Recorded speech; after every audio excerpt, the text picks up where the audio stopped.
Good afternoon. Welcome, coach, to this press conference. You win another game, 3 points. Can we say that the one for today was hard?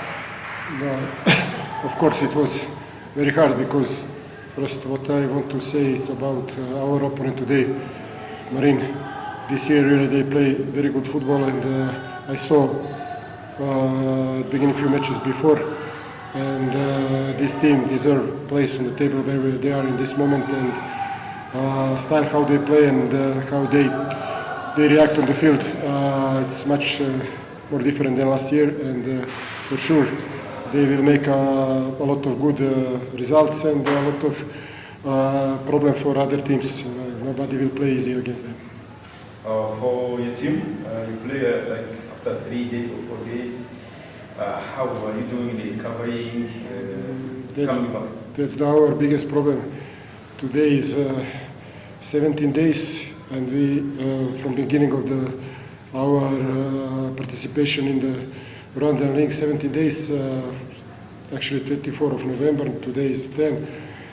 In 17 days we play 6 matches. Yesterday I heard that Arne Slot said, first time in my life I play in 10 days 4 matches. Now we can tell to Liverpool that Merih or even Hilal will do the same. And our schedule will continue in the same way.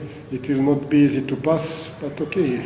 We try to recover ourselves day by day and to be ready for every next match. Dauda was awarded as man of the match, and it was the second time. Sometimes you use him, if I'm not wrong, on the left back, light back, and sometimes a winger. Tell us about his contribution. Yes, he's young. Dauda is player. We bought him to develop him and to be in Merih long time and to be one of prominent players, especially because he played many positions. He can be used even in the middle line. As I said, right full back, right wing, and his natural leg is left leg. It means that he can play also on the left side. And Dauda is a guy who will be used depending about situation, of course. But I hope that he will continue to play in the same way, and he will continue make a same contribution for us in the future. Alongside Chisola, the Zambian player, are there any other player who will be leaving the club for national team? In this moment, Chisola. Coach, I have 2 questions. Apart from Giovuzco, if I'm not mistaken, is the only team where you scored 2 goals. Other 3 wins you have, you scored 1 goal, even at IS Kigali, if I'm not mistaken. But my question, it's looking like your team is struggling to create more chances in the open. Sorry, I'm tired of this question. Don't ask me this. Yeah, last year at the APR, you asked me all the time about attacking phase. Don't ask me, please. Okay. No, I cannot answer this. I see different, and I don't want to. Don't make me tired about this. No problem. The second one, 2 consecutive games, and we are seeing your last 20 minutes struggling defensively. I will ask you. Do you think why? Suppose. I just suppose. Why? But we talk about schedule. Do you count how many players I use in the last 6 matches? 12, 13. Thank you, coach. It's clear. Thank you. Or our midline play 6 matches with 1 change only. Dauda, all matches. Just Pangura, he got injured there in Rutsiro. He started to train yesterday. Rest defending line, all matches. Attacking line, almost all matches. Just maybe 1 single change, Faisal or that's it. Thank you. Umusoje iminota 30 mushaka wakoma muri Gitego ngo wakina ikipe ya Emelec ngira ngo ni deception kuri Marine twikira imbaraga musize cyane mu cyo cyakabiri. Murakoze cyane. Yari match nziza, match iri equilibré, ariko bakina ikipe nziza ikina neza cyane. Ntabwo twabaye beza mu bwugarizi cyane mu gice cya mbere, kuko twagize n'amahirwe twakomeye kuba twatsinzwe n'ibitego birenze kimwe. Nabi cyane ni umupira, match yarimo irarangiye, tugiye kufokasinga kuri match yo ku cyumweru. coach ikibazo cyanjye cya mbere wenda kiragendana n'umukinnyi witwa Ndombe ntabwo tugiye tumubona haba muri 11 abajemo ndetse no muri 18 se ndagize iki kibazo. Ikindi kibazo cya kabiri kirajyana n'uko uruhare rw'umusore rusanzwe rutangiraho Rutayisire Amani. Uyu munsi warahisemo gukoresha umuganuza bitajya kina kuri kabiri, ariko igice cya kabiri urahindura Rutayisire Amani aza mu kibuga, noneho umuganuza wari gusohoka mu kibuga. Donc niye mpamvu yari yatumye Rutayisire ajya hanze, yatumye agaruka mu gice cya kabiri, wenda niye task warahaye umuganuza gukora mu gice cya mbere atakoze, ku buryo byabaye ngombwa ko ugarura Rutayisire Amani mu kibuga. Murakoze cyane.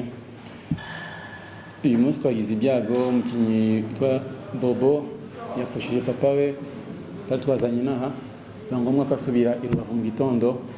Ndombe ni 3 yatumye adakina match uyu munsi. Kuri Amani ho, Amani yaje atinze kubera ikibazo cy'imvune. Match ziheruke birarazikinye ameze neza, ariko bikora uburyo bwo kumuruhura kugira ngo n'abandi bakine, koko umukinnyi uvuye mu mvune si byiza kumuha match hafi ya, ni byiza no kumuruhura kugira ngo urinde ko yasubira mu mvune, kandi n'umukinnyi mwiza w'umuhanga, kandi ndakeka ko ari mu bakinnyi bazabeza cyane amakinnyi kuri gatatu. Coach Olivier aracyari kapiteni, nabonye yinjira mu nka cyangwa ari cyane bose n'abarideri bashobora gufatishwa. Kapiteni ni Gikamba Ismail, umwungirije wa mbere ni Olivier, wa kabiri ni Taiba.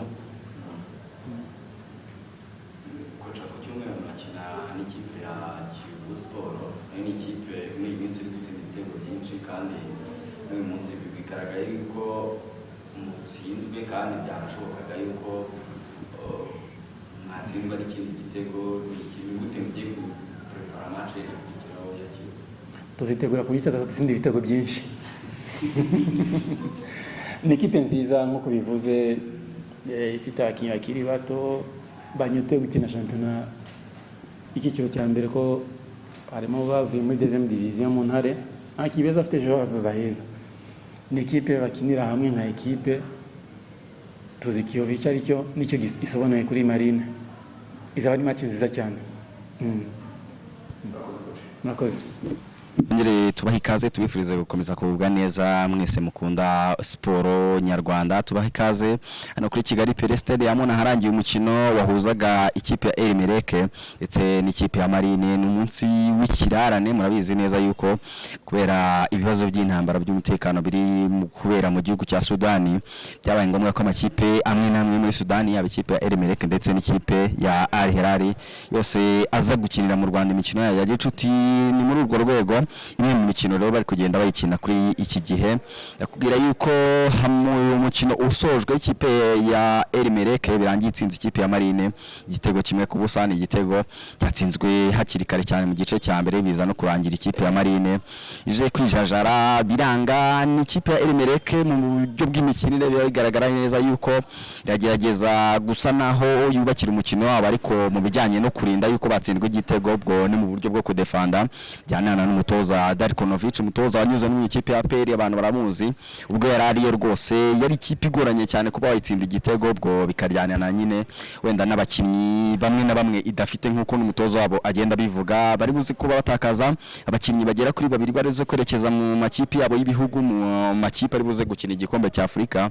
Ubwo ni ibyo inshi biba biri kugenda nyine bituma ikipe isa naho ikini defanda, ariko no kubijyanye na karite z'abakinnyi umuntu ntago yatinda ko yagenda abyirengagiza cyane, ko akenshi ugiye kuneba n'uburyo bw'imikirire y'umupira, uburyo uba bawuhanahana mu kibuga, ubona ko nyine hari karite y'abakinnyi ubwabo usa naho itari hejuru cyane. Nujya kureba nka defense yabo, twabonye ko harimo abadefenseri bamwe na bamwe bakora amakosa. Umu defenseri kapiteni wabo wambara nomero 5 witwa Mbemba, n'umukongomani, ubona ko agerageza, ariko witwa umudefenseri w'umunyamari bakina nabona ko abari kugenda akora amakosa amwe namwe, ndetse n'abandi bakinnyi batandukanye bakina inyuma. Ariko twabonye ko bafite nomero 3 mwiza ufasha mu buryo bwo gushaka ibitego, akenshi ubona ko abari gutanga umusanzu we kuri 11, ndetse ukabona yuko bafite mediane irimo abakinnyi basa naho bagaragaza yuko hari urwego rwonce bariho rutandukanye kandi runakomeye, ndetse utanirengagije yuko banafite amwe mu mazina abafasha, yaba nka Dauda Ban, umukinnyi umaze kubatsindira ibitego 2, ndetse anabaye man of the match muri match ebyiri zitandukanye.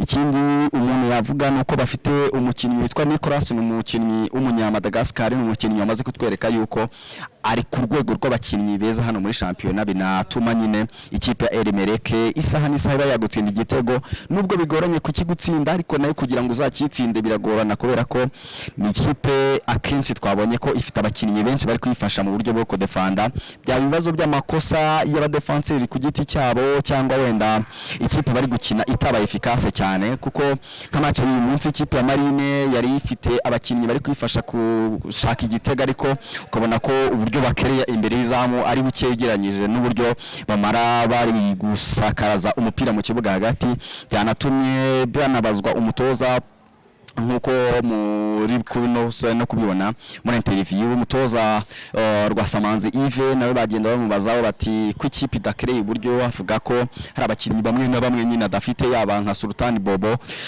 umukinnyi wagize ibyago nyine kuri uyu munsi katakaza umubyeyi we, byanatumye uyu munsi adahari, ndetse twabonye n'abandi bakinnyi batandukanye batari bahari, ariko umutoza yagiye abigarukaho mu buryo busa naho busobanutse. Ni shampiyona y'u Rwanda ikomeye kuko kugeza kuri ubu ngubu ni ikipe ya Marine yari iri ku mwanya wa gatatu, ndetse nta n'igihindutse uyu munsi n'ubwondi iraharaye.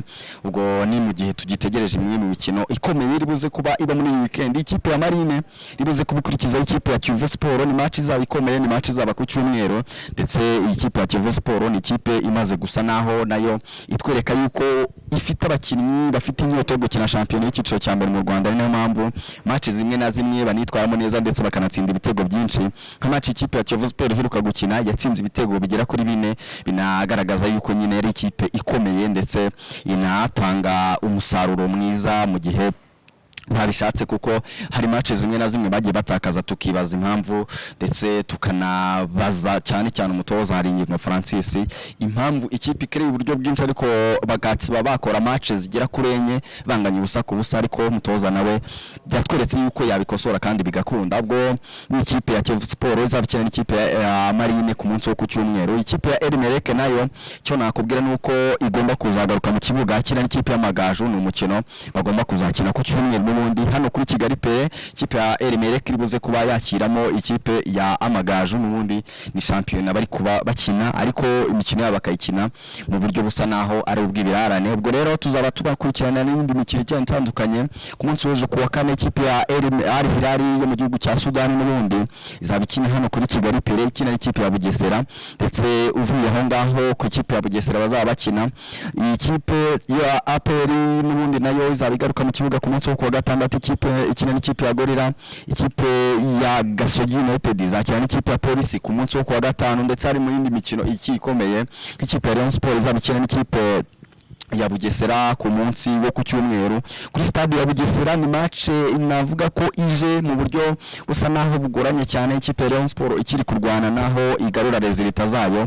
Ikindi nuko nakubwira ko ikipe ya Rayon Sport nyuma yuko ihinduye ubuyobozi ese ikatangira kuba yashaka n'umutoza mushyashya, mutoza ugomba kuza gusimbura Afani ya Lutfi watandukanye n'iyi kipe, mu gihe ikipe imaze saison muri saison imaze gukina imikino igera kuri 5 hafi 6 iri gutozwa n'umutoza wari wasangiye yungirije yitwa Aruna Feruzi, niwe ufashe ikipe kugeza kuri ubu ngubu.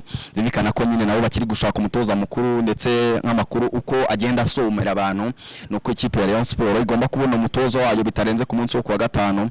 Bavuga ko inama yo gutegura umutoza ndetse no kumutoranya igomba kuba ku munsi wo kuwa gatanu, ndetse bagahita banamwemeza kugira ngo babe bafata umwanzuro wo gushyiraho umutoza mukuru uzafatanya n'ikipe ya Rayon Sport gusoza iyi shampiyona y'uyu mwaka. Ndetse ikindi nakubwira nuko ikipe ya Bugesera nayo nyuma yo gutakaza umukino ku ikipe ya Mukura muri weekend itsinzwe igitego kimwe ku busa, ndetse ikanawusha penalty ebyiri zaba yongeye kukina n'ikipe ikomeye. Ubwo ni nyuma yuko ku munsi w'ejo zakina n'ikipe ya Al Hilal. Tuzaba tureba ese abakunzi b'ikipe ya Rayon Sport ni bakwiye gufata Rayon Sport mu ihe sura, ndetse ubuyobozi abakinnyi bavuze yuko bagomba kongeramo muri window transfer y'ukwezi kwa mbere. Abo bakinnyi se nabahe naba defenseur se harimo mu mediateur harimo mu ataka harimo mu winga se ibyo byose bigomba kugenda bigaragara mu mikino ikipe ya Sport izakina muri iyi minsi kuko igiye kuba igaragaza nyine abakinnyi aho imbaraga nkeya ziri ubwo nicyo umuntu yavuga ikipe ya APR nayo amakuru arimo nuko ngo harimo ikijyanye no guhindura ubuyobozi bwo ni kubijyanye na chairman w'ikipe wari ufite ikipe kugeza kuri ubu ngubu afande Deo nawe bivugwa yuko ngo yaba yahinduwe na amakuru ari kugenda avugwa ntago biremezwa n'ubuyobozi bwa APR ndetse nta nubwo haremezwa nyine ugomba kumusimbura ayo makuru naramuka ari ngombwa naramuka ari nayo ubwo tuzagenda tumenya nyine ubwo bigenda bihindurika ubwo navuga ko ari ibyo ngibyo kuri match zaberaga ahangaha ni ikipe ya Elmerek yatsinze ikipe ya Marine igitego kimwe ku busa ku munsi w'ejo kuwa kane Elmerek zabikina n'ikipe ya Bugesera hano kuri Kigali Pere ku munsi wo kuwa gatanu ikipe ya Polisi izakira na Gasogi kuwa gatandatu ikipe ya Peri izakira na Gorira ku cyumweru Rayon Sport ikine n'ikipe ya Bugesera mu karere ka Bugesera ubwo ni byinshi tuzaba tugenda tubakurikiranira hano kuri Kimwe Mupira cyo tugusaba no gukanda subscribe like share ndetse na comment kugira ngo tugende tuganira twubaka community hano kuri iyi channel yanyu ndetse ni yacu icyo nkubwira neza nuko nari Pasi Govinda hano kuri mikoro ndetse na indi no kumwe na Sam kuri kamera ubwo ciao mukande subscribe tukomeze tubane hano.